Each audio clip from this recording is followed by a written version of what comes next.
नमस्ते। इंस्पायर कथा हब में आपका फिर से स्वागत है। आज की कहानी है बड़ी बहू रमा के घर में सुबह का माहौल कुछ तनाव भरा था। रमा, जो घर की सबसे बड़ी थी, अपनी बहू कविता से फिर तुनकमिजाजी में बात कर रही थी। अब इतना पढ़ लिख कर यही काम करना बाकी था। हे राम, क्या मति मारी गई है इसकी, रमा ने भुनभुनाते हुए कहा। उनकी आवाज में नाराजगी साफ झलक रही थी। कविता, जो रसोई में चाय बना रही थी, ने शांत लेकिन दृढ़ स्वर में जवाब दिया, मम्मी जी, काम कोई छोटा बड़ा नहीं होता, काम तो काम है। रमा का चेहरा और लाल हो गया। अरे काम कोई MA करके चादरें बेचता है क्या? घर से ये धंधा करना शोभा देता है क्या?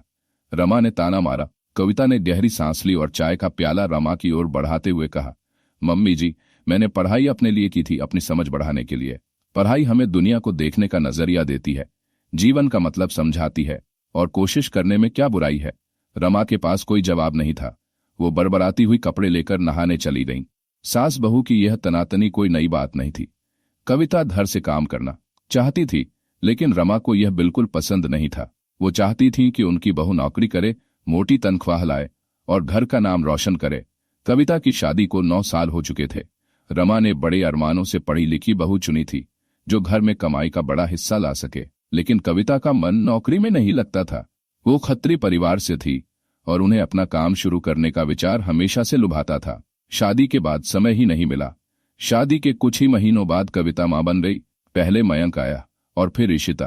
दोनों बच्चों को पालने पोसने में ही 9 साल गुजर गए, लेकिन कविता के दिल में अपना काम शुरू करने की इच्छा अभी भी जिंदा थी। अब बच्चे बड़े हो रहे थे। मयंक स्कूल जाने लगा था और ईशिता भी अब छोटी नहीं थी। समय था और मौका भी। कविता के पति रमन हमेशा उसका साथ देते थे। उन्होंने कविता पर कोई दबाव नहीं डाला। तू जो चाहे कर, बस घर और बच्चों का ध्यान रखना, रमन ने हंसते हुए कहा था। कविता की एक मामी पानीपत में रहती थीं, जो चादरों और घरेलू सामान के काम में थीं। उन्होंने कविता को इस काम में मदद करने का भरोसा दिया। कविता ने सोचा, क्यों न छोटे से शुरू करें। उसने मामी से बात की और पहली बार सिर्फ 5 चादरें मंगवाईं। उसने पड़ोसियों और जान पहचान वालों को दिखाया। देखते देखते 4 चादरें बिक गईं। कविता का हौसला बढ़ा।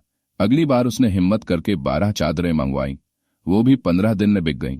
कविता का उत्साह अब और बढ़ गया। वो जहां भी जाती, बाजार, मंदिर या पड़ोस, अपने काम की बात धीरे धीरे करती। लोग उसकी चादरों की तारीफ करते, क्योंकि कविता ने अच्छी क्वालिटी का सामान चुना था और दाम भी ठीक रखे थे। लेकिन रमा को यह सब बिल्कुल नहीं भाता था। उनका मुंह हमेशा तना रहता। वो कविता के काम को तुच्छ समझती थीं। दिवाली का त्योहार नजदीक आ रहा था। कविता ने सोचा, यह अच्छा मौका है, लोग अपने घर सजाते हैं, तो क्यों न चादरों के साथ कुछ पर्दे भी मंगवाए जाएं। उसने पानीपत जाकर खुद सामान चुना, चादरें, पर्दे और कुछ तौलिए मंगवाए। दिवाली के समय उसका सामान खूब बिका। लोग उसकी मेहनत और अच्छे सामान की तारीफ करने लगे। दिवाली के बाद जब कविता हिसाब किताब कर रही थी, रमा ने फिर ताना मारा, क्या रमन, तुझे खर्चा नहीं देता जो तू ये सब धंधा करती फिरती है? अच्छा लगता है क्या ये सब करना? कविता ने शांत स्वर में जवाब दिया, मम्मी जी, बात खर्चे की नहीं, अपनी खुशी की है। मुझे यह काम अच्छा लगता है और अब तो शादी का मौसम आने वाला है। लोग घर आएंगे तो कुछ और अच्छी क्वालिटी का सामान मंगवाना पड़ेगा। रमा तिलमिलाई, लो, अब घर में न जाने कौन कौन आएगा। कविता ने समझदारी से कहा, मम्मी जी, मैं भी यही सोच रही हूँ। हर किसी को घर में तो नहीं बुलाया जा सकता, क्यों न पीछे के स्टोर रूम में व्यवस्था कर लें। सामान भी बढ़ रहा है और लोगों का आना जाना भी पीछे से हो जाएगा। रमा का गुस्सा और बढ़ गया। अब घर को कबाड़ खाना बनाएगी। पता नहीं अक्ल कहाँ चली गई है। आने दे रमन को, आज तो फैसला होकर रहेगा। धंधा करना है तो दफ्तर में कर। रमा बड़बड़ाती हुई अपने कमरे में चली गई। शाम को जब रमन ऑफिस से लौटा, रमा ने उससे शिकायत की, अपनी बीवी को समझाता क्यों नहीं? क्या उल्टा सीधा काम करती है? अच्छी बहुओं के यही लक्षण होते हैं। अगर कमाने का इतना शौक है तो कोई ढंग की नौकरी कर ले। ये चादर तौलिया बेचना भला क्या काम है? रमन ने शांत स्वर में जवाब दिया, माँ, वो जो काम करती है उसकी मर्जी। घर को तो वो पूरा समय देती है। तुम्हारा खाना पीना, दवा दारू सब तो ठीक चल रहा है ना? बच्चों और मेरा भी ध्यान रखती है। फिर दिक्कत क्या है? उसे यह काम अच्छा लगता है, करने दो। रमा के पास कोई जवाब नहीं था। वो चुपचाप अपने कमरे में चली गईं। अगले दिन कविता ने घर का काम निपटाया, बच्चों को स्कूल भेजा और रमन को ऑफिस। फिर उसने पीछे के स्टोर रूम का जायजा लिया। उसने नौकरानी से स्टोर रूम की सफाई करवाई, पीछे का दरवाजा धुलवाया, बाजार से 3 लोहे के रैक मंगवाए और उन्हें स्टोर में लगवाया। उसने अपना सारा सामान, 120 चादरें, कुछ पर्दे और तौलिए रैक पर सजा दिया। इस तरह घर के पीछे वाले स्टोर रूम में उसकी छोटी सी दुकान शुरू हो गई। कविता की मेहनत रंग लाई, उसका सामान अच्छा था और दाम भी उचित। धीरे धीरे उसके कई नियमित ग्राहक बन रहे। उसने कुछ पर्चे भी छपवाए जिनमें उसने अपनी दुकान का पता और सामान की जानकारी दी। इससे ग्राहकों की संख्या और बढ़ी। लेकिन रमा की नाराजगी कम नहीं हुई। वो हर छोटी बड़ी बात पर कविता को ताने मारती, कभी सामान की तारीफ न करती बल्कि उसके काम में अड़चने डालती। कविता चुपचाप सब सहती और अपने काम में लगी रहती। रमन उसका पूरा साथ देता। वो कविता की मेहनत को देखकर खुश होता और उसे हौसला देता। 5 साल तक कविता ने उसी स्टोर रूम से काम किया। अब वहां 3 की जगह 6 रैक थे। सामान इतना बढ़ गया था कि कुछ सामान ऊपर के कमरे में रखना पड़ता था। घर से काम करना अब मुश्किल हो रहा था। कविता ने रमन से बात की। रमन ने कहा, जो तुझे ठीक लगे कर ले, मैं तेरे साथ हूं। कविता ने हिम्मत की और एक बड़ी दुकान किराए पर ली।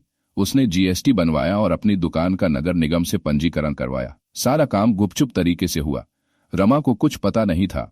एक सुबह मयंक ने दादी से कहा, चलो दादी, आज आपको मंदिर ले चलता हूं, तैयार हो जाओ।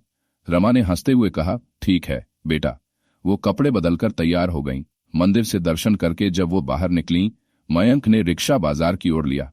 रमा ने पूछा, अरे मयंक, कहाँ ले जा रहा है? मयंक कहाँ ले जा रहा है ने मुस्कुराते हुए कहा, चलो ना दादी, बाजार में थोड़ा घूमते हैं। बाजार में एक बड़ी दुकान के सामने भीड़ थी। मयंक रमा को उसी ओर ले गया। रमा ने कहा, अरे ये कहाँ ले आया, क्या लेना चाहता है? मयंक ने हंसते हुए कहा, आओ ना दादी। दुकान पर पहुंचते ही सबने तालियां बजाकर रमा का स्वागत किया। रमा कुछ समझ पाती इससे पहले कविता उनके सामने कैंची की थाल लेकर खड़ी थी।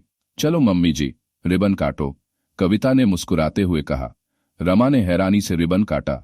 रमन ने आगे बढ़कर उनका मुंह मीठा करवाया। सबने तालियां बजाईं और बधाई दी।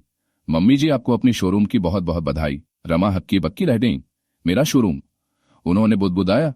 हाँ मम्मी जी, नाम देखिए, एक परिचित ने कहा। रमा ने दुकान का बोर्ड पढ़ा, रमा होम फर्निशिंग हाउस। उनकी आंखें छलक आईं। कविता और रमन ने आगे बढ़कर उनके पांव छुए। रमा ने कविता को गले लगाया और आशीर्वाद देते हुए कहा, खूब तरक्की करो बेटी। उस दिन के बाद रमा का नजरिया बदल गया। अब वो गर्व से सबको बताती, मेरी बहू का बिजनेस है, बिजनेस मेरी बहू का बिजनेस है, बिजनेस मेरी बहू बिजनेस वूमन है। वो कविता के काम में अड़चने डालना छोड़ उसकी तारीफ करने लगी। बढ़ो बहू बढ़ो, वो कहती। कविता की मेहनत और लगन ने न सिर्फ उसका सपना पूरा किया बल्कि सास बहू के रिश्ते को भी नई मिठास दी। उसकी दुकान अब पूरे मोहल्ले में मशहूर थी और कविता हर दिन नए जोश के साथ अपने काम को और बढ़ा रही थी। इंस्पायर कथा हब की इस कहानी को सुनने के लिए धन्यवाद। इसे लाइक और शेयर करें और हमारे चैनल को सब्सक्राइब करना ना भूलें। मिलते हैं एक नई कहानी के साथ।